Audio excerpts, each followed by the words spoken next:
ಬಹಳಷ್ಟು ಜನ ಪೇಷಂಟ್ಸು ನಾನು ನೋಡ್ಕೊಂಡು ಬಂದು ಕೇಳೋದು ಒಂದೇನೆ, ಸರ್ ನಂಗೆ ಜಾಯಿಂಟ್ ರಿಪ್ಲೇಸ್ಮೆಂಟ್ ಸರ್ಜರಿ ಬೇಕಾ ಅಂತ ಫಸ್ಟ್ ಪ್ರಶ್ನೆ. ಎರಡನೇದು, ಸರ್ ಸರ್ಜರಿ ತುಂಬ ಡೇಂಜರಸ್ ಸರ್ ಅಂತ ಎರಡನೇ ಪ್ರಶ್ನೆ ಅದು.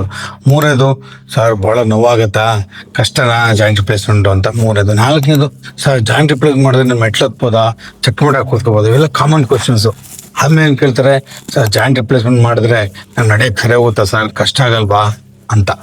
ಇದು ಕಾಮನ್ ಪ್ರಶ್ನೆಗಳು. ಟೋಟಲ್ ನೀ ರಿಪ್ಲೇಸ್ಮೆಂಟ್ ಅಥವಾ total hip replacement, especially total ನೀ ರಿಪ್ಲೇಸ್ಮೆಂಟ್ ಕಾಮನ್ ಆಗಿ ಪೇಷಂಟ್ ತಲೆ ಬರುವಂಥ ಕ್ವಶನ್ಗಳು. ಎಲ್ಲ ಕ್ವಶನ್ಸ್ಗಳು ಪೂರ್ತಿ ವಿವರವಾಗಿ ಆನ್ಸರ್ ಕೊಟ್ಟಿರ್ತೀನಿ. ರಿಪ್ಲೇಸ್ಮೆಂಟ್ ಸರ್ಜರಿ ಅಂದರೆ ಏನು, ಯಾರಿಗೆ ಬೇಕು, ಮಾಡೋದ್ರಿಂದ ಏನು ಅನುಕೂಲ ಇದೆ, ಏನು ಅನುಕೂಲ, ಎಲ್ಲ ಡೀಟೇಲ್ಸ್ ಹೇಳ್ತೀನಿ. ಪೂರ್ತಿ ವಿಡಿಯೋ ನೋಡಿ, ಲೈಕ್ ಮಾಡಿ, ಮರದೇ ಇವಾಗಲೇ ಶೇರ್ ಮಾಡಿ, ಮತ್ತು ಸಬ್ಸ್ಕ್ರೈಬ್ ಕೂಡ ಮಾಡಿ.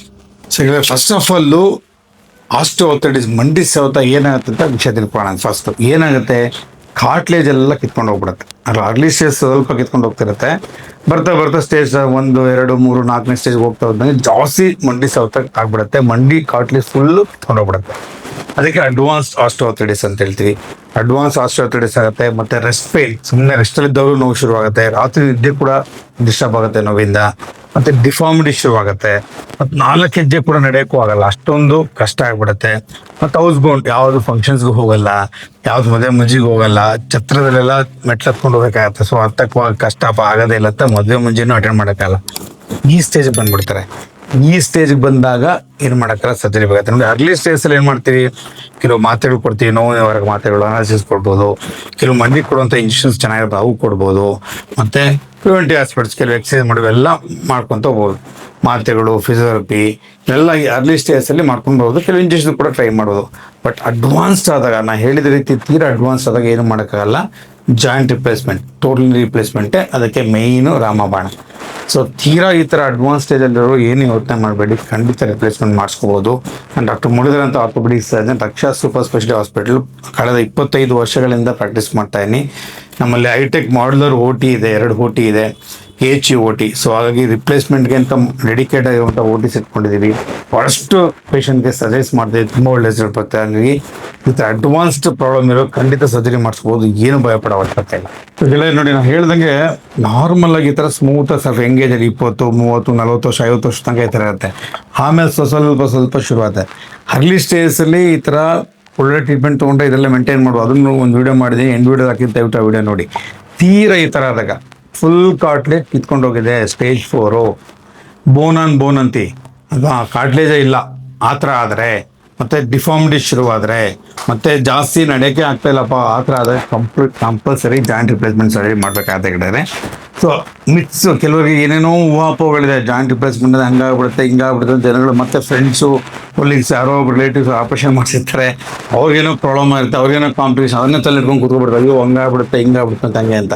ಸೊ ಯಾವುದು ಕಾಮನ್ ಮಿತ್ ಇದೆ, ತಪ್ಪು ಊಹಾಪೋಹಗಳಿದೆ ಜಾಯಿಂಟ್ ರಿಪ್ಲೇಸ್ಮೆಂಟ್ ಬಗ್ಗೆ ಅಂತ ಒಂದೊಂದಾಗಿ ಹೇಳ್ತಾ ಹೋಗ್ತೀನಿ, ಕೇಳಿಸ್ಕೊಳ್ಳಿದೆ. ಒಂದಿನಪ್ಪ ಅಂದರೆ ಸರ್ಜರಿ ಅದು ನಡೆಯೋಕ್ಕಾಗಲ್ಲ ಸರ್, ಮಂಡಿ ನೋವಿದ್ರು ಹೆಂಗೋ ಓಡಾಡ್ತಿದ್ರು ಸರ್, ನನ್ನ ಫ್ರೆಂಡು ನಮ್ಮ ಫ್ರೆಂಡ್ ಯಾರೋ ಮಾಡಿಸ್ಕೊಂಡ್ರು ಆಪ್ರೇಷನ್ನು, ಆಮೇಲೆ ನಡೆಯೋಕ್ಕೆ ಆಗ್ತಿಲ್ಲ ಸರ್, ಬೆಡ್ ರಿಡನ್ ಆಗಿಬಿಟ್ಟಿದೆ ಸರ್, ಹಾಸಿಗೆ ಬಿಡಲಿಕ್ಕೆ ಆಗ್ತಿತ್ತ, ಮೂಲೆ ಗುಂಪಾಗ್ಬಿಟ್ರು ಸರ್ ಅಂತ ಹೇಳ್ತಾರೆ. ಖಂಡಿತ ತಪ್ಪು, ಆ ಥರ ಆಗಲ್ಲ. ಜಾಯಿಂಟ್ ರಿಪ್ಲೇಸ್ಮೆಂಟ್ ಸರ್ಜರಿ ಮಾಡೋ ಮೂಲ ಉದ್ದೇಶನೇ ನಡೆಸಬೇಕು ಅಂತ ಅರ್ಥ ಆಯ್ತು ಹೇಳಿದ್ದು. ಆಪ್ರೇಷನ್ ಮಾಡಿ 1 ದಿವಸಕ್ಕೆ, ಕೆಲಸ 2 ದಿವಸಕ್ಕೆ ನಮ್ಮ ವಾರ್ಡಲ್ಲೇ ಪೇಷಂಟ್ ನಡೆಸ್ಬಿಡ್ತೀವಿ ಆರಾಮಾಗಿ, ಅರ್ಥ ಆಯ್ತು ಹೇಳಿದ್ದು. ಸೊ ಆ ಮೋಟಿವೇಶನ್ ಇರಬೇಕು, ಒಂದು ಇದಿರಬೇಕು. ನೋವು ಕಡಿಮೆ ಆಯ್ತು, ಆರಾಮಾಗಿ ನಡೆದಾಡ್ತಾರೆ ಪೇಷಂಟ್ಸು. ಸೊ ನಡೆಯೋಕ್ಕಾಗಲ್ಲ ಅನ್ನೋದು ತಪ್ಪು ಕಲ್ಪನೆ, ಅದನ್ನ ತಲೆ ಇಟ್ಕೋಬೇಡಿ. ರಿಪ್ಲೇಸ್ಮೆಂಟ್ ಸರ್ಜರಿ ಮಾಡದೆ ಪೇಷಂಟು ನೋವಿದ್ದನೇ ಖುಷಿಯಾಗಿ ನಡ್ಕೊಂಡು ಓಡಾಡ್ಕೊಂಡಿರಲಿ ಅನ್ನೋ ಕಾರಣಕ್ಕೇ ರಿಪ್ಲೇಸ್ಮೆಂಟ್ ಮಾಡುವಂಥ ಒಂದೇದು. 2ನೇ ಮಿತ್ ಏನಪ್ಪ ಅಂದರೆ, ಇಂಪ್ಲಾಂಟ್ ಎಷ್ಟು ವರ್ಷ ಬಾಳಿಕೆ ಬರುತ್ತೆ, ಎಷ್ಟು ವರ್ಷ ಬರುತ್ತೆ, ಲಾಂಗ್ ಟರ್ಮ್ ಇರುತ್ತಾ, ಮೊದಲೇ ಪ್ರಾಬ್ಲಮ್ ಆಗುತ್ತಾ ಅಂತ ಕೇಳ್ತಾರೆ. ನೋಡಿ, ಈಗ ಮಾಡರ್ನ್ ಆಗಿ ತುಂಬ ಚೆನ್ನಾಗಿ ಇಂಪ್ಲಾಂಟ್ಸ್ ಬಂದರೆ 20 ವರ್ಷ 25 ವರ್ಷದ ಕತೆಗಳೇ ಬೇರೆ. ಇವಾಗ ಅಡ್ವಾನ್ಸ್ ಆಗಿರುವಂಥ ಒಳ್ಳೆ ಇಂಪ್ಲಾಂಟ್ಸು, ಒಳ್ಳೆ ಥರದ್ದು ಇಂಪ್ಲಾಂಟ್ಸ್ ಚಾಯ್ಸಸ್ ಬಂದುಬಿಟ್ಟಿದೆ, ಒಳ್ಳೆ ಕಂಪ್ನಿಗಳು ಬಂದಿದೆ. ಸೊ ಹಾಗಾಗಿ ಆರಾಮಾಗಿ 15ರಿಂದ 20 ವರ್ಷ 25 ವರ್ಷ ಕೂಡ ಬಾಳಿಕೆ ಬರುತ್ತೆ. ಸಾಧಾರಣ ನೀವು 60-65 ವರ್ಷಕ್ಕೆ 70 ವರ್ಷಕ್ಕೆ ಆಪ್ರೇಷನ್ ಮಾಡಿಸ್ಕೊಂಡ್ರೆ ನೀವು ಇರುವಂಥ ಲೈಫ್ ಲಾಂಗ್ ಆಲ್ಮೋಸ್ಟ್ ನೀವು 80 ವರ್ಷ 85 ವರ್ಷ ಅಲ್ಲಿ ತನಕ ಬಾಳಿಕೆ ಬಂದೇ ಬರುತ್ತೆ. ಸೊ ಹಾಗೆ ಬಾಳಿಕೆ ಬರುತ್ತಾ ಬರಲ್ವಾ ಅನ್ನೋದು ಜಾಸ್ತಿ ತಲೆ ಕೆಡ್ಸ್ಕೊಳಕ್ಕೆ ಹೋಗ್ಬಿಡಿ.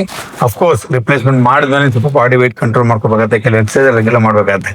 ಎಲ್ಲ ಮಾಡ್ಕೊಂಡ್ರೆ ಖಂಡಿತವಾಗಿ ಬಾಳಿಕೆ ಬರುತ್ತೆ, ಏನು ಯೋಚನೆ ಮಾಡೋ ಅವಶ್ಯಕತೆ ಇಲ್ಲ, ಅದನ್ನು ತಲೆಗೆ ಇಟ್ಕೊಳಕ್ಕೆ ಹೋಗ್ಬೇಡಿ ಗೆಳೆಯರೆ.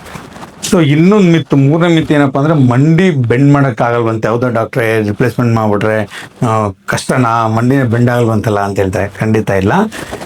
ನೀವು ಫಿಸಿಯೋಥೆರಪಿ ಭಾಳ ಇಂಪಾರ್ಟೆಂಟು. ಆಪ್ರೇಷನ್ ಆದ ಮೇಲೆ ಫಿಸಿಯೋಥೆರಪಿ. ನಾವು ಸರ್ಜರಿ ಮಾಡುವಲ್ಲಿ ಪೋಸ್ಟಿಯರ್ ಸ್ಲೋಪ್ ಅಂತ ಕ್ರಿಯೇಟ್ ಮಾಡ್ತೀವಿ. ಪೋಸ್ಟಿಯರ್ ಸ್ಲೋಪ್ ಸ್ವಲ್ಪ ಜಾಸ್ತಿ ಮಾಡಿದ್ರೆ ಏನಾಗುತ್ತೆ, TBL ಕಟ್ಟಲ್ಲಿ ನಿಮಗೆ ಮಂಡಿ ಪೂರ್ತಿ ಮಡ್ಚಕ್ಕೆ ಅನುಕೂಲ ಆಗುತ್ತೆ. ಸೊ ಭಾಳ ಜನ ನಮ್ಮ ಪೇಷಂಟ್ ಚಕ್ಲಿ ಮಠ ಕೂತ್ಕೋತಾರೆ, ಕುಗ್ಗಾಗಿ ಕೂತ್ಕೋತಾರೆ, ಆ ಥರ ಎಲ್ಲ ಕೂತ್ಕೋಬೋದು. ಏನು ಹೇಳ್ತೀವಿ ಅಂದರೆ ನೆಲ ಮೇಲೆ ಕೂತ್ಕೊಬೇಡಿ, ಕೂತ್ಕೊಂಡು ಎದ್ದೇಳುವಾಗ ಕಷ್ಟ ಆಗುತ್ತೆ. ಸೋಫಾ ಮೇಲೆ ಚಕ್ಲಿ ಮಠ ಕೂತ್ಕೋಬೋದು, ನಿಮ್ಮೊಂದು ಮನೆಯಲ್ಲಿ ಹಾಸಿಗೆ ಮೇಲೆ ಚಕ್ಲಿ ಮಠ ಕೂತ್ಕೋಬೋದು. ಇಳಿಯುವಾಗ ಕಾಲು ಕೆಳಗೆ ಬಿಟ್ಟು ಎದ್ದೇಳಕ್ಕೆ ಈಸಿ ಆಗುತ್ತೆ. ಸೊ ಹಾಗೆ ಮಂಡಿ ಮಡ್ಚಕ್ಕಾಗತ್ತೆ. ಸ್ವಲ್ಪ ಅಗ್ರೆಸಿವ್ ಫಿಸಿಯೋಥೆರಪಿ ಮಾಡಬೇಕಾಗತ್ತೆ. ಸೊ ಭಾಳಷ್ಟು ಜನಕ್ಕೆ ಈಸಿಯಾಗಿ ಆಗುತ್ತೆ. ತೀರಾ ಒಬೇಸ್ ಇದ್ರು, ತೀರಾ ಅಡ್ವಾನ್ಸ್ಡು ಅಂಥವ್ರಿಗೆ ಸ್ವಲ್ಪ ಕೆಲವು ಮಂದಿಗೆ ಮಾತ್ರ ಮಂಡಿ ಮಡ್ಚಕ್ಕಾಗದೆ ಹೋಗ್ಬೋದು. ಭಾಳಷ್ಟು ಜನಕ್ಕೆ ಮಂಡಿ ಮಡ್ಚ್ಬೋದು. ಫಿಸಿಯೋಥೆರಪಿ ರೆಗ್ಯುಲರ್ ಮಾಡಿಸೋದು ಭಾಳ ಇಂಪಾರ್ಟೆಂಟು. ಹಾಗಾಗಿ ಅದನ್ನು ತಲೆಗಿಟ್ಕೋಬೇಡಿ. ಇನ್ನೊಂದೇನೆಂದರೆ ತುಂಬ ಡೇಂಜರ್ಸ್ ಜನಸಾಗೆ ವಯಸ್ಸಾಗಿರುತ್ತೆ, ಪಾಪ 60 ವರ್ಷ 70 ವರ್ಷ, ಡಯಾಬಿಟೀಸ್ ಇರುತ್ತೆ, ಹೈಪರ್ ಟೆನ್ಷನ್ ಇರುತ್ತೆ, ಥೈರಾಯ್ಡ್ ಪ್ರಾಬ್ಲಮ್ ಇರುತ್ತೆ, ದಪ್ಪ ಇರ್ತದೆ, ಏನೇನೋ ಎಲ್ಲ ಪ್ರಾಬ್ಲಮ್ಸ್ ಇರುತ್ತೆ. ಅವಾಗ ತಲೆ ಏನಪ್ಪ ಅಂದರೆ ಡೇಂಜರಸ್ ಸರ್, ಏನೋ ಪ್ರಾಣಕ್ಕೆ ಅಪಾಯ ಆಗ್ಬಿಡುತ್ತಾ, ಏನೋ ಪ್ರಾಬ್ಲಮ್ ಆಗ್ಬಿಡುತ್ತೆ ಅಂತ ಯೋಚನೆ ಮಾಡ್ತಾ ಇದ್ದಾರೆ ನಾವು. ಖಂಡಿತ ಇಲ್ಲ. 70 ವರ್ಷ 80 ವರ್ಷ, ಮೊನ್ನೆ ಕೂಡ ಒಬ್ಬರು ಶೆಟ್ಟಳ್ಳಿ ಆಂಜನೇಯ ದೇವಸ್ಥಾನ ಇದೆ, ಅವರೊಬ್ಬರು ಅರ್ಚಕರ ವೈಫ್ಗೆ, ಅವ್ರಿಗೆ 85 ವರ್ಷ ವಯಸ್ಸು, ಅವರಿಗೆ ಆಪ್ರೇಷನ್ ಮಾಡಿದ್ವಿ. ಸೊ ಹಾಗಾಗಿ ಅದನ್ನು ತಲೆ ಇಟ್ಕೊಡಿ. ಇವಾಗೆಲ್ಲ ಅಡ್ವಾನ್ಸ್ ಬಂದಿದೆ. ನಮ್ಮ ರಕ್ಷಾ ಹಾಸ್ಪಿಟಲ್ ಅಂತೂ ಈ ಅಡ್ವಾನ್ಸ್ಡ್ ಹೈಟೆಕ್ ಮಾಡಲರ್ ಓಟಿಗಳಿದೆ. ಈಗಿನ ಇನ್ಫೆಕ್ಷನ್ ರೇಟ್ಸ್ ಆಲ್ಮೋಸ್ಟ್ 99.97% ಇನ್ಫೆಕ್ಷನ್ ಆಗೋದಿಲ್ಲ. ಇನ್ಫೆಕ್ಷನ್ ಭಯ ಇಲ್ಲ. ಮತ್ತು ಅನಸ್ತೇಷಿಯಲ್ ಅಡ್ವಾನ್ಸ್ ಅನಸ್ತೇಷಿಯಾ ಬಂದೆ, ಎಪಿಡೋಲ್ ಅನಸ್ತೇಷಿಯಾ ಅಂತ ಕೊಡ್ತೀವಿ. ಅಲ್ಲೇ ಎಪಿಡೋಲ್ ಅಲ್ಲೇ ಒಂದು ಕೆತ್ತಡ ಹಾಕಿ ಬಿಟ್ಬಿಡ್ತೀವಿ. ಹಂಗೆ ಪೋಸ್ಟ್ ಆಪರೇಟಿವ್ 2-3 ಡೇಸ್ ಅದೆಲ್ಲ ಇಂಜೆಕ್ಷನ್ ಕೊಡೋದ. ಆಪ್ರೇಷನ್ ಆದ ನಂತರ ಕೂಡ ಪೇಯ್ನ್ ಇರಲ್ಲ, ಅದು ಅಡ್ವಾಂಟೇಜು. ಸೊ ಪೇಯ್ನ್ ಇರಲ್ಲ, ಒಳ್ಳೆ ಅನಸ್ತೇಷಿಯಾ ಟೆಕ್ನಿಕ್ಸ್ ಇದೆ. ಮತ್ತು ಅನಸ್ತೇಷಿಸ್ಟು ನುರಿತ ವೈದ್ಯರು ಇದ್ದೇ ಇರ್ತಾರೆ. ಸರ್ಜಿಕಲ್ ಟೈಮಿಂಗ್ಸ್ ಕೂಡ ಭಾಳ ಕಟ್ಟಪ್ ಆಗಿದೆ. ಸೊ ಭಾಳಷ್ಟು ಅಡ್ವಾನ್ಸ್ ಆಗಿದೆ. ಹಾಗಾಗಿ ಸರ್ಜರಿ ಭಯ ಇಟ್ಕೋಬೇಡಿ, ಅನಸ್ತೇಷಿಯಾ ಭಯ ಇಟ್ಕೋಬೇಡಿ, ನೋವಿನ ಭಯ ಇಟ್ಕೊಬೇಡಿ. ಭಾಳ ಜನ ಅಯ್ಯೋ ನೋವಾಗ್ಬಿಡುತ್ತೆ ಹಂಗಂತೆ ಹಿಂಗಂತ ಅಂದ್ಬಿಟ್ಟು ಆಪ್ರೇಷನ್ ಅವಾಯ್ಡ್ ಮಾಡಿಬಿಡ್ತಾರೆ. ಏನಂತ ಯಾರೋ ಫ್ರೆಂಡ್ಸ್ನೋ ಅಕ್ಕಪಕ್ಕದವ್ರನ್ನೋ ಯಾರೋ ಒಬ್ರು ಮಾತು ಕೇಳ್ಬಿಟ್ಟು ಅದನ್ನೇ ತಲೆ ಹಿಡ್ಕೊಂಡ್ಬಿಡ್ತಾರೆ ಜನಗಳು. ನೋಡಿ, ಆ ಥರ ತಪ್ಪು ಮಾಡಬೇಡಿ. ಗೊತ್ತಾಯ್ತಾ? ನಾನು ಯಾವಾಗಲೂ ನಮ್ಮ ಪೇಷಂಟ್ಗೆ ಹೇಳ್ತಿರ್ತೀನಿ, ನಿಮ್ಗೆ ಏನಾದ್ರು ಡೌಟ್ ಇದೆ ಡೈರೆಕ್ಟ್ ಡಾಕ್ಟ್ರನ್ನ ಕೇಳಿ, ನನ್ನ ಬಂದು ಕೇಳೋದು, ಮನೆ ಹತ್ರ ಇರೋದು ವೈದ್ಯರನ್ನ ಕೇಳಿ, 3 ಡಾಕ್ಟ್ರ್ ಕೇಳಿ, ಏನೇನು ಕಾಂಪ್ಲಿಕೇಶನ್ ನಿಮ್ಮ ತಲೆ ಏನಿದೆ ಅವರು ನಿಮಗೆ ಕರೆಕ್ಟ್ ಉತ್ತರ ಕೊಡ್ತಾರೆ. ಅದು ಬಿಟ್ಬಿಟ್ಟು ನಾನು ಯಾವಾಗಲೂ ಹೇಳ್ತೀನಿ ನಮ್ಮ ಪೇಷಂಟ್ಗೆ, ಹಿಂದೆ ಮನೆ ಸುಬ್ಬಮ್ಮನೋ, ಪಕ್ಕದ ಮನೆ ರಾಮಪ್ಪನೋ, ಎದುರುಗಡೆ ಮನೆ ಭೀಮಣ್ಣನೋ ಹೇಳಿದ ಮಾತು ಕೇಳಬೇಡಿ ಅಲ್ವಾ. ಅವ್ರು ಯಾರೋ ಒಬ್ರಿಗೆ ಏನೋ ತೊಂದರೆ ಆಯ್ತು ಅಂದರೆ ಎಲ್ಲ ಪೇಷಂಟ್ಗೆ ತೊಂದರೆ ಆಯ್ತಾ? ಖಂಡಿತ ಆಗಲ್ಲ. ನಾನು ಇನ್ನೊಂದು ಹೇಳ್ತೀನಿ, ನಾನು ತುಮಕೂರು ಪ್ರಾಕ್ಟೀಸ್ ಮಾಡ್ತಾರೆ. ತುಮಕೂರಿಂದ ಬೆಂಗಳೂರಿಗೆ ಹೋಗ ಯಾವುದೋ ಕೆಲವು KSRTC ಕೆಮ್ಮು ಅಂತ ಹೇಳ್ತೀವಿ, KSRTC ಗೊತ್ತಲ್ಲ, ಬಸ್ ಯಾವುದೊಂದು ಆಕ್ಸಿಡೆಂಟ್ ಆಗಿರಲ್ಲ ಅಂತಲ್ಲ, ಹಂಗಂತೇಳಿ ಎಲ್ಲ KSRTC ಬಸ್ಗಳು ಆಕ್ಸಿಡೆಂಟ್ ಆಗುತ್ತಾ? ಹಾಗೆ ನಾವು ತುಮಕೂರಿಂದ ಬೆಂಗಳೂರಿಗೆ ಹೋಗೋದೇ ಬೇಡವಾ, ಕ್ಯಾನ್ಸಲ್ ಮಾಡಿಬಿಡ್ತೀವ, ಬೆಂಗಳೂರು ತನಕ ಹೋಗೋದೇ ಬೇಡಪ್ಪ, ಟ್ರಾವೆಲ್ ಮಾಡೋದೇ ಬೇಡ, KMW ಹೋಗೋದೇ ಬೇಡ ಅಂತ ಹೇಳ್ಕೊತೀವ? ಇಲ್ಲ. ಸೊ ಹಾಗೆ ಎಲ್ಲರೂ ಹೇರಾಗಿ ಯಾವುದೋ ಒಂದು ಕೇಸ್ನ ತಲೆ ಹಿಡ್ಕೊಂಡು ಅನ್ನೆಸರಾಗಿ ನೋವು ತಿನ್ಕೊಂತ ಕಾಲ ಕಳಿಬೇಡಿ. ಒಳ್ಳೆ ಟೆಕ್ನಿಕ್ಸು, ಒಳ್ಳೆ ಫೆಸಿಲಿಟೀಸ್ ಇದೆ. ಹಾಗೆ ಈ ರೀತಿ ಯಾವುದು ಕಾಂಪ್ಲಿಕೇಶನ್ಸ್ ಆಗಲ್ಲ. ಡೇಂಜರಸ್ ಸರ್ಜರಿ ಅಂತೂ ಅಲ್ವೇ ಅಲ್ಲ. ಮತ್ತು ಕಂಪ್ಲೀಟ್ ಬೆಡ್ ರೆಸ್ಟ್ ಬೇಕು ಅಂತ ತಲೆಗಳ ಪೇಷಂಟ್ಗೆ, ಅಂದರೆ ಕಂಪ್ಲೀಟ್ ಬೆಡ್ ರೆಸ್ಟ್ ಬೇಕು. ನಮ್ಗೆ ಎಷ್ಟೊಂದು ಜನ ಪೇಷಂಟ್ ಬರ್ತಾರೆ ನಮ್ಮ ರಕ್ಷಾ ಹಾಸ್ಪಿಟಲಲ್ಲಿ, ಸರ್ ನೋಡ್ಕೊಳ್ಳೋಕೆ ಎಲ್ಲ ಮಕ್ಕಳೆಲ್ಲ ಫಾರಿನ್ ಇದ್ದಾರೆ ಸರ್, ಗಂಡು ಮಗ ಇದ್ದಾನೆ ಫಾರಿನ್, ಅಮೆರಿಕದಲ್ಲಿ ಸಾಫ್ಟ್ವೇರ್ ಇಂಜಿನಿಯರ್, ಮಗಳಿದ್ದಾಳೆ ಆಸ್ಟ್ರೇಲಿಯಾದಲ್ಲಿದ್ದಾಳೆ ಸರ್, ಯಾರು ಸರ್ ನೋಡ್ಕೋತಾರೆ ಅಂತ. ಕಂಪ್ಲೀಟ್ ಬೆಡ್ ರೆಸ್ಟ್ ಆಗ್ಬಿಡ್ತೀವೋ ಏನೋ, ಎಚ್ಚರಿಸೋಕೆ ಯಾರಿದ್ದಾರೆ, ನೋಡ್ಕೊಳ್ಳೋಕೆ ಯಾರಿದ್ದಾರೆ ಅಂತ. ಆ ಥರ ಏನಿಲ್ಲ. ಸರ್ಜರಿ ಆದಂಥ ನಮ್ಮ ಹಾಸ್ಪಿಟಲಲ್ಲಿ ಭಾಳ, ಎಲ್ಲ ಹಾಸ್ಪಿಟಲ್ಸ್ ಅಷ್ಟೇ 2 ರಿಂದ 3 ದಿವಸಕ್ಕೆ ನಡ್ಸೋಕ್ಕೆ ಶುರು ಮಾಡ್ತಾರೆ. ಆರಾಮಾಗಿ ನಿಮ್ಗೆ ಏನು ಮೇಯ್ನು 1-2 ಆರಾಮಾಗಿ ಮಾಡ್ಕೊಬೋದು, ಏನು ತೊಂದರೆ ಇಲ್ಲ. ಸೊ ಮತ್ತೆ ಫಿಸಿಯೋಥೆರಪಿ ಮಾಡಿ ಎಕ್ಸಸೈಸ್ ರೆಗ್ಯುಲರ್ ಮಾಡ್ಕೊಳ್ತಾ ಇದ್ರೆ ಭಾಳ ಅನುಕೂಲ ಆಗುತ್ತೆ. ಬೆಡ್ ಅಂತೂ ಖಂಡಿತ ಆಗಲ್ಲ. ಯಾರಾದ್ರು ಸ್ವಲ್ಪ ಅಕ್ಕಪಕ್ಕ ಮನೆಯವ್ರದ್ದು ಫ್ರೆಂಡ್ಸ್ ಯಾರಾದ್ರೂ ಒಬ್ರು ಹೆಲ್ಪ್ ತೊಗೊಳ್ಳಿ, ಸ್ವಲ್ಪ ದಿವಸಕ್ಕೆ ಬೇಕಾಗ್ಬೋದು, ನಂತರ ನೀವೇ ಮಾಡ್ಕೋಬೋದು, ಏನು ಭಯ ಇಲ್ಲ. ನೋಡಿ, ಆಪ್ರೇಷನ್ ಮಾಡೋ ಮೂಲ ಉದ್ದೇಶ ಏನಪ್ಪ ಅಂದರೆ ನಿಮ್ಮನ್ನ ಬೆಡ್ಡಿಂದ ಹೊರಗಡೆ ತಂದುಬಿಟ್ಟು ಆ್ಯಕ್ಟಿವ್ ಆಗಿ ನಿಮ್ಮ ಕೆಲಸ ನೀವು ಮಾಡಲಿ ಅನ್ನೋ ಉದ್ದೇಶನೇ ಇದು ಸರ್ಜರಿದು. ಸೊ ಹಾಗಾಗಿ ಬೆಡ್ಡನ್ನು ಹಾಕ್ತೀವಿ, ನೋಡ್ಕೊಳ್ಳೋಕೆ ಯಾರೂ ಇಲ್ಲ ಅನ್ನೋದನ್ನು ಭಯ ಫಸ್ಟ್ ತೆಗೆದುಬಿಡಿ. ಯಾಕಂದರೆ ವಯಸ್ಸು ಆಗ್ತಾ ಏನಾಗುತ್ತೆ, ನಿಮ್ಮ ದೇಹದ ಶಕ್ತಿ ಕುಂದುತ್ತಾ ಹೋಗುತ್ತೆ. ನೀವು ಸರ್ಜರಿ ಫಿಟ್ ಆಗಿರಬೇಕು, ಫಿಟ್ನೆಸ್ ಕೂಡ ಕಡಿಮೆ ಆಗ್ತಾ ಹೋಗುತ್ತೆ. 60ರಲ್ಲಿರೋ ಫಿಟ್ಟು 70 ಫಿಟ್, 80 95 ಇರೋದೇ ಇಲ್ಲ. ಕೊನೆಗೆ 90 ವರ್ಷಕ್ಕೆ ಬಂದರೆ ಅವ್ನು ಫಿಟ್ ಇರ್ತಿರೋ ಸರ್ಜರಿ ಮಾಡೋಕ್ಕೆ ಆಗಲ್ಲ ಅಂದ್ಬಿಡ್ಬೋದು. ಸೊ ಅಲ್ಲಿ ತನಕ ಬಿಡಬೇಡಿ ಅಲ್ವಾ. ಸೊ ಪ್ರತಿ ಆರ್ಗನ್ಸು ವೀಕ್ ಆಗ್ತಾ ಹೋಗುತ್ತೆ, ಕಿಡ್ನಿ ವೀಕ್ ಆಗುತ್ತೆ, ಹಾರ್ಟ್ ವೀಕ್ ಆಗುತ್ತೆ, ಪ್ರತಿಯೊಂದು ವೀಕ್ ಆಗ್ತಾ ಹೋಗುತ್ತೆ. ಹಾಗೆ ತೀರಲ್ ಲೇಟ್ ಮಾಡ್ಕೊಳಕ್ಕೆ ಹೋಗ್ಬೇಡಿ.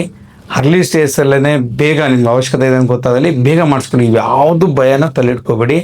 ಆ ಭಯನೆಲ್ಲ ತೆಗೆದು ಆರಾಮಾಗಿ ಸರ್ಜರಿ ಮಾಡಿಸ್ಕೊಳ್ಳಿ, ಒಳ್ಳೆಯದಾಗುತ್ತೆ. ಸೊ ಭಾಳ ಜನ ಪೇಷಂಟ್ಗೆ ರಿಕವರಿ ಹಾಕಿ ಎಷ್ಟು ಟೈಮ್ ಬೇಕಾ ಸರ್, ಎಷ್ಟು ಜನ ಮೇಲೆ ಡಿಪೆಂಡ್ ಆಗಿಬಿಡ್ತೀನಿ, ನಮ್ಮ ಸೊಸೆ ರಜಾಕ್ಕೆ ಬರಬೇಕು, ಮಗ ರಜಾಕ್ಕೆ ಬರಬೇಕು, ಅಳಿಯ ಬರಬೇಕು, ಏನು ಹೇಳಿ ಸರ್. ನಮಗೆ ರಿಕವರಿ ಟೈಮ್ ಭಾಳ ಸ್ವಲ್ಪ. ನೀವು ಹಾಸ್ಪಿಟಲ್ಗೆ 1 or 2 ಡೇಸ್ಗೆ ಪೇಷಂಟ್ ನಡೆಸ್ಕೊಡ್ತೀವಿ. ಸೊ ಅದೇನು ತೊಂದರೆ ಇಲ್ಲ. ಆಮೇಲೆ ಸ್ಟೇ ಸತ್ತದ ಹೇಳೋದಕ್ಕೆ ಫ್ಯೂ ಡೇಸ್ ಬೇಕಾಗುತ್ತೆ. ಒಬ್ಬೊಬ್ರಿಗೆ ಒಂದೊಂಥರ ಟೈಮ್ ತೊಗೊಳ್ಬೋದು, ಜಾಸ್ತಿ ದಪ್ಪ ಇರ್ಬೋದು, ಸಣ್ಣ ಇರ್ಬೋದು, ಹೈಲಿ ಮೋಟಿವೇಟ್ ಬೇಗ ಬೇಗ ಎಕ್ಸರ್ಸೈಸ್ ಮಾಡಿ ಬೇಗ ಬೇಗ ರಿಕವರ್ ಆಗ್ಬೋದು. So various. ಅದಾದ ನಂತರ ನಿಮ್ಮ ರುಟೀನ್ ಆ್ಯಕ್ಟಿವಿಟೀಸ್ಗೆ ಫ್ಯೂ ವೀಕ್ಸ್. ಸೊ ಎಲ್ಲ ಒಂದು ಕೆಲವು ವಾರಗಳಲ್ಲಿ ನಿಮ್ಮ ರುಟೀನ್ ಆ್ಯಕ್ಟಿವಿಟೀಸ್ ಏನಿರುತ್ತಲ್ಲ, ಮಾಡಿದೆ ತಿಂಡಿ ಮಾಡೋದು, ಬಾತ್ರೂಮ್ಗೆ ಹೋಗೋದು, ಓಡಾಡೋದು, ವಾಕಿಂಗ್ ಮಾಡೋದು ಎಲ್ಲ ಮಾಡ್ಕೊಂಡ್ಬಿಡ್ಬೋದು. ಏನು ಭಯಪಡೋ ಅವಶ್ಯಕತೆ ಇಲ್ಲ. ಲಾಂಗ್ ಟರ್ಮ್ ಆಗಿ ನೀವು ಡಿಪೆಂಡ್ ಆಗೋ ಅವಶ್ಯಕತೆ ಇರಲ್ಲ. ಸರ್ಜರಿ ಮಾಡೋ ಮೂಲ ಉದ್ದೇಶ ಬೇಗ ರಿಕವರ್ ಆಗಿ ಬೇಗ ಬೇಗ ನಿಮ್ಮ ಕೆಲಸಗಳು ಮಾಡಲಿ ಅಂತ. ಹಾಗಾಗಿ ಲಾಂಗ್ ಟರ್ಮ್ ಆಗಿ ಆಮೇಲೆ ಡಿಪೆಂಡೆನ್ಸಿ ಇರುತ್ತೆ, ಪರ್ಮನೆಂಟ್ ಆಗಿ ನೋಡ್ಕೊಳಕ್ಕೆ ಬೇಕಾದ ಆ ಥರ ತಲೆ ಇಟ್ಕೋಬೇಡಿ. ಹಾಗಾಗಿ ನೋವು ತಿಂತ ಕೂತ್ಕೋಬೇಡಿ. ಖಂಡಿತ ಆಪರೇಷನ್ ಮಾಡಿಸ್ಕೋಬೋದು, ಏನು ಭಯ ಇಲ್ಲ. ಸೊ ಗೆಳೆಯರೆ, ಟೋಟಲಿ ಜಾಯಿಂಟ್ ರಿಪ್ಲೇಸ್ಮೆಂಟ್ಗೆ ಪೂರ್ತಿ ವಿವರ ಹೇಳಿದ್ದೀನಿ. ಅದರಲ್ಲಿರುವಂಥ ಮಿತ್ಸು, ತಪ್ಪು ಗ್ರಹಿಕೆಗಳು ಅವನ್ನೆಲ್ಲ ನಿಮಗೆ ನಿವಾರಣೆ ಮಾಡ್ಕೊಟ್ಟಿದ್ದೀನಿ ಅಂದ್ಕೊಳ್ತೀನಿ. ನಾನು ಜಾಯಿಂಟ್ ರಿಪ್ಲೇಸ್ಮೆಂಟ್ ಮಾಡ್ಕೊಂಡು ಪೇಷಂಟ್ ಭಾಳ ಜನ ಹೇಳೋದು ಒಂದೇ, ಸರ್ ನಂಗೆ ಇಷ್ಟೊಂದು ಈಸಿ, ಇಷ್ಟೊಂದು ಸುಲಭ ಆಗುತ್ತೆ ಅಂತ ಗೊತ್ತಿರಿ, ಯಾವಾಗಲೂ ಮಾಡಿಸ್ಕೊಬಿಡ್ತೀನಿ ಸರ್, ತುಂಬ ಲೇಟ್ ಮಾಡಿದ್ರೆ ತುಂಬ ಸಫರ್ ಅದೇ, ಅವ್ರಿಗೆ ಮಾತು ಕೇಳ್ಬಿಟ್ಟೆ, ಮಂಡಿ ನೋವು ತಿಂತ ಮಾತೇಳಿ ನುಂಗ್ತಾ ಎಷ್ಟು ಟೈಮ್ ವೇಸ್ಟ್ ಮಾಡಿಬಿಟ್ಟೆ ಸರ್, ಇಷ್ಟೊಂದು ಚೆನ್ನಾಗತ್ತೆ ಅಂತ ಗೊತ್ತಿರಿ, ಯಾವಾಗಲೂ ಮಾಡಿಸ್ಕೊಬಿಡ್ತೇವೆ ಸರ್ ಆಪ್ರೇಷನ್ ಅಂತ ಹೇಳ್ತಾರೆ. ಸೊ ಹಾಗೆ ಒಂದು ನೆನ್ಪಿಟ್ಕೊಳ್ಳಿ, ಏನು ಭಯ ಪಡೋದು ಬೇಡ. ಅಡ್ವಾನ್ಸ್ ಟೆಕ್ನಿಕ್ಸ್ ತುಂಬ ಚೆನ್ನಾಗಿದೆ. ಖಂಡಿತ ಆಪ್ರೇಷನ್ ಮಾಡಿಸ್ಕೊಳ್ಳಿ. ಒನ್ಸೇ ನಾನು ಡಾಕ್ಟರ್ ಮುಳಿದಂಥ ಆರ್ಥೋಪೆಡಿಕ್ ಸರ್ಜನ್, ರಕ್ಷಾ ಸೂಪರ್ ಸ್ಪೆಷಲ್ ಹಾಸ್ಪಿಟಲ್ ತುಮಕೂರು. ಭಾಳಷ್ಟು ಸರ್ಜರೀಸ್ ಮಾಡ್ತಾಯಿದ್ದೀವಿ, ಒಳ್ಳೆ ರಿಸಲ್ಟ್ಸ್ ಬರ್ತಾ ಇದೆ. ಟೋಟಲಿ ರಿಪ್ಲೇಸ್ಮೆಂಟ್ ಕಾಮನ್ ಸರ್ಜರಿ, ಎಲ್ಲ ಕಡೆ ನೀಟಾಗಿ ಆಗುತ್ತೆ, ಏನು ತೊಂದರೆ ಇಲ್ಲ. ಹಾಗೆ ಭಯ ಪಡಬೇಡಿ. ನೋವು ರಹಿತ ನಗ್ನಗ್ತಾ ಖುಷಿಯಾಗಿ ಸಂತೋಷವಾಗಿ ಇರುವಂಥ ವಯಸ್ಸಾದ್ಮೇಲೆ ಅಲ್ವಾ, ಇನ್ನೇನು ಬೇಕು ನಿಮಗೆ, ನೋವು ಇರಬಾರ್ದು. ಸೊ ಆ ರೀತಿಯ ಜಾಯಿಂಟ್ ರಿಪ್ಲೇಸ್ಮೆಂಟ್ ಸರ್ಜರಿ ಮಾಡಿಸ್ಕೊಂಡ್ರೆ ಖುಷಿಯಾಗಿರ್ಬೋದು, ಏನು ಭಯಪಡಬೇಡಿ. ಸೊ ನಿಮ್ಮ ಮನೆಯಲ್ಲಿ ಯಾರಾದರೂ ಒಂದು ಮಂಡಿ ನೋವಲ್ಲಿ ಸಫರ್ ಆಗ್ತಿದ್ದಾರಾ, ಮಂಡಿ ಈ ಥರ ಬೆಂಡ್ ಆಗಿದೆಯಾ, 4 ಹೆಜ್ಜೆ ನಡೆಯೋಕ್ಕೂ ಕಷ್ಟ ಆಗ್ತಾ ಇದೆಯಾ, ಅಥವಾ ರಾತ್ರಿ ನಿದ್ದೆ ಮಾಡೋಕ್ಕಾಗಲ್ಲ ಅಷ್ಟೊಂದು ನೋವು ಅಂತ ಹೇಳ್ತೀರಾ, ಖಂಡಿತ ವಿಡಿಯೋನವ್ರಿಗೆ ಫಾರ್ವರ್ಡ್ ಮಾಡಿ. ನೀವು ಕೂಡ ಲೈಕ್ ಮಾಡಿ, ಶೇರ್ ಮಾಡಿ, ಇವಾಗಲೇ ಸಬ್ಸ್ಕ್ರೈಬ್ ಮಾಡಿ. ನಿಮ್ಮ family WhatsApp group, Telegram group ಎಲ್ಲ ಇವಾಗಲೇ ಇದನ್ನು ಫಾರ್ವರ್ಡ್ ಮಾಡಿ. ಯಾವುದೋ ಒಬ್ಬರು ನೋವು ತಿಂತಿರುವಂಥ ಪೇಷಂಟ್ಗೆ ಈ ವಿಡಿಯೋಯಿಂದ ಅನುಕೂಲ ಆಗ್ಬೋದು, ಅವರ ಭಯ ನಿವಾರಣೆ ಆಗ್ಬೋದು, ಅವ್ರಿಗೆ ಒಳ್ಳೆ ಉತ್ತಮವಾದ ಟ್ರೀಟ್ಮೆಂಟ್ ಸಿಕ್ಕಿ ನಗ್ನಗ್ತಾ ಖುಷಿಯಾಗಿರೋಣಂತೆ. Once all the best. Wish you happy healthy life.